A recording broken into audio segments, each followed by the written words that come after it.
Can a soil fumigant be used as a biostimulant in agriculture? My name is Josh Mays. I'm the Director of Agronomy with TriEst Ag Group. My job within our company is to pressure test R&D concepts in real-world settings. So we take ideas, novel concepts, like can a soil fumigant be used as a biostimulant, and then we ramp that up, scale that up into a real-world setting. My background in agriculture was worked for NC State Research, an agronomist for the North Carolina Department of Agriculture, and an agronomist with Alliance One International in the tobacco space. Our group, TriEst Ag Group, is a soil solutions company. Our company is rooted in soil fumigation, but we have since diversified into specialty irrigation, drip irrigation, controlled agriculture, grafted plants, which we'll talk a little bit more throughout this video as the jumping off point for how this came about.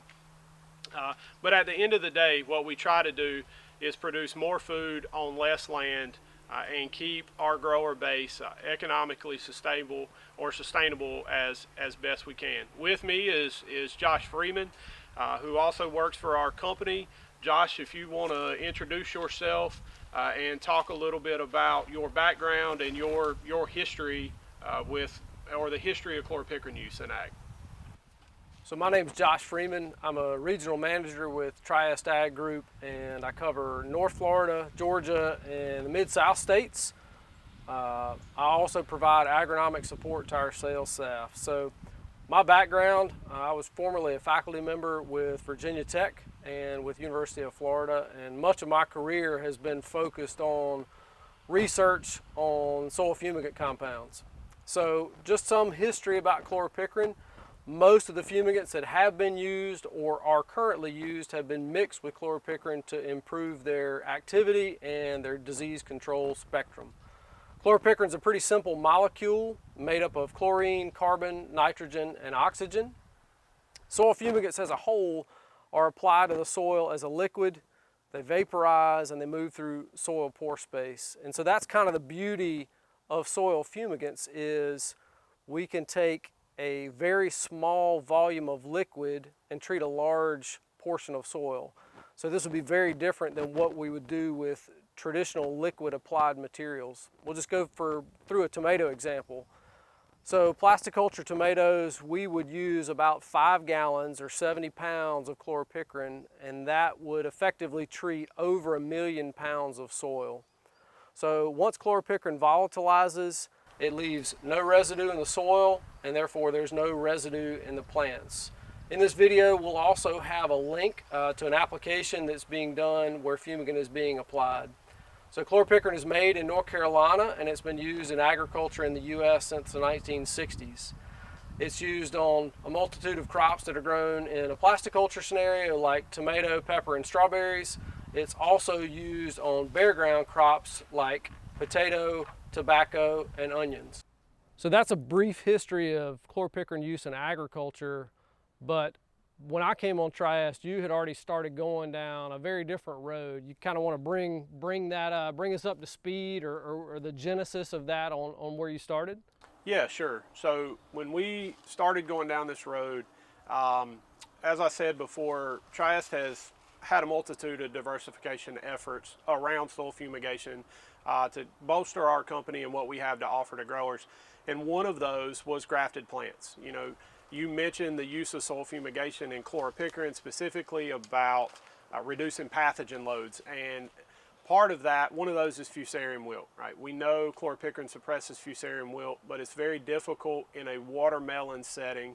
Fusarium is very aggressive. Watermelon roots get out from under the treated zone. You know, this is a common issue. So we diversified into grafted plants to tackle that. And the grafted part gives us resilience or resistance against fusarium wilt. But it had some issues early on, production issues that we needed to account for.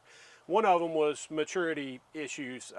When you graft that plant, you cut it in half. It takes time for it to get back on its feet. And so one of our research efforts was to figure that maturity gap and that maturity window out. So the first thing we did, we're a company rooted in soil fumigation, so we fumigated them. And we fumigated them at traditional rates that we would use in strawberry, pepper, tomato, which you mentioned. contact controlled pathogens season long across, an entire bed space or root space in a plasticulture crop. And what we saw was the yields of those grafted plants went up. Well, that surprised us. We didn't expect that, and we couldn't really understand why. If the grafted rootstock is protecting us against these pathogens and pests, then why is the yield going up? So, being curious, being research oriented, what we started to say was, well, if that effect is happening and we know it's not pathogen suppression, we don't need that high part per million over time. We started to reduce active ingredient to see where could we still get that effect.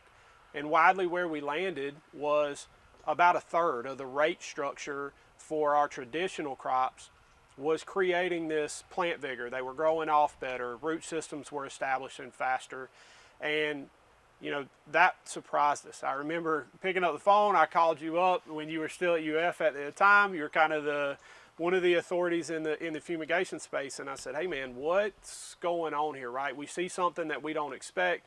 It's surprising us. Where do you think that's coming from? We know a lot more now than we did then. We've taken this into sweet potatoes. We've taken it into sweet corn, peanuts, a lot of different cropping systems green beans, where we've had success. And so knowing what you know now, having gone down this road, can you speak to where you feel like that came from, what we know now? How would we answer that question today? So yeah, I specifically remember that conversation and us trying to kind of dig into why you were seeing some of these things. Unfortunately, technology's come a long way since then. It hadn't been that long ago, but we've got a lot of new technology at our disposal. And the biggest thing is to kind of look into this environment that our plants live in, right? So if we're having a conversation together, we throw this word microbiome around a lot.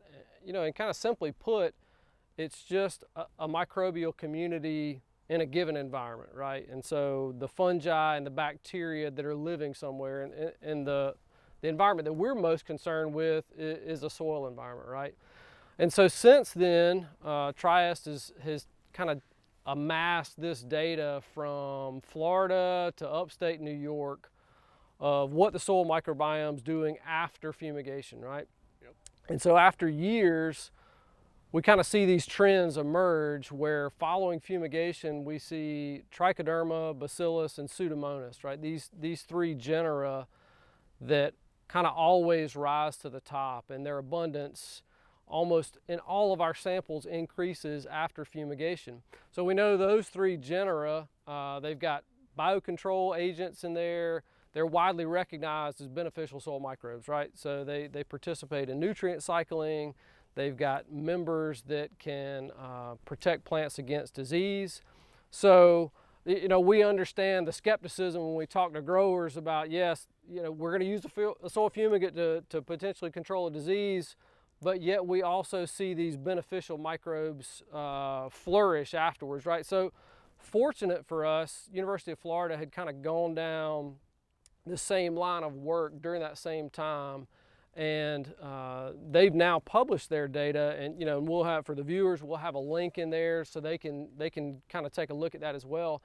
And it really kind of meshed with what we had seen and what we had done. So it's kind of a third-party validation that shows these same trends, right? And one of the really striking trends that we saw stand out was, at least in the UF data, ours as well, is that specifically following chloropicrin, we always see the abundance of trichoderma really increase, right? And so we know trichoderma has a tremendous impact. There's a huge industry that's focused on growing and selling trichoderma. And so I think looking back now, we can kind of point to some of these beneficials that have increased after fumigation as to why we see these yield increases. So, we know this biological shift is real. We see it kind of season in, season out.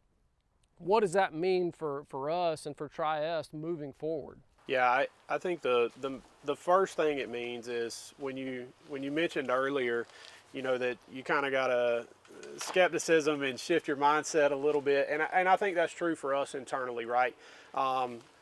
I think we have at times what is conventional agriculture and what is progressive biological based agriculture, and those spaces have been at odds, right? It was us or them type mentality, and I think that's starting to change as we see growth effects from that biological enhancement. We see better plants, and we've learned, right? We've learned more as we've done this. So I think our first intention is to build a bridge, to take the best of both of those worlds, keep every tool in the toolbox, and take maybe that next leap in agriculture where we merge those worlds and are better together because of it, and therefore American agriculture and our customers are better because of it.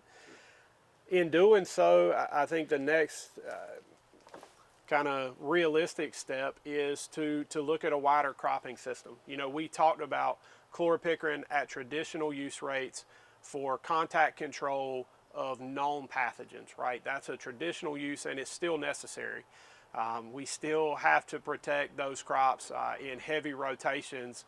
We still have to maintain that. But this new approach, novel approach of changing that microbiome, creating growth effects, and at a reduced rate, at a reduced AI load, that opens up new crops, right? Sure. We mentioned some earlier: sweet potatoes, green beans, sweet corn, peanuts, things that we've already tried, watermelons, successfully.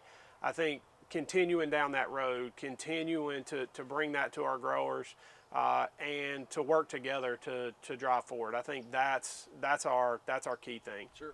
Lastly, would be, you know, you mentioned a big business around trichoderma, or a big business around putting biologicals into the system. I think our mindset right now is to enhance what's already in your soil. It's already adapted. It already grows well there. It already interacts with plants there. It's a normal part of the system. Is to enhance that, kind of shift that microbiome into a better state for plant growth, and then build on it. There's a lot of downstream. How do we continue to feed it? How do we continue to progress that and make that better? I think that's where we are as we move forward as a company. Sure. Well, man, it's been a good discussion. Anything kind of closing statements? Anything you kind of want to wrap this up with? Final thoughts? Sure. Yeah. So I mean, I think the biggest thing is for, you know, the viewer of this is to keep an open mind, right? Yeah. And that goes for us internally as well. I mean, Agreed. we understand the kind of skepticism that comes from this, but, you know, fortunately we've got a lot of data on our side that shows that this is kind of year in, year out. So, you know, look, chloropicrin has a long history, 60 plus years at high use rates to manage major soil-borne pests, right? Yep. And it's absolutely necessary in some of those situations. But the other thing is we're going down a pretty radically different road, using low rates to really drive soil biology, which is very different for us, right? So. I mean, I think that's the thing now. You know, we're looking for partners, for farmers that want to kind of take a look at this, proof it out on their operations. Look, we want to be able to add real value and real productivity to these farms. So, you know, there'll be a link in this video with our contact information to be able to reach out to your local TriEst office. You know, and we're going to kind of see how this concept goes. We'll see what the feedback is like from viewers. We get to talk shop all the time. You know, we're always on the phone kind of going over this stuff, and it's just a way for us to kind of make it publicly available. So anyway, thanks for your time, and we hope to hear from you soon.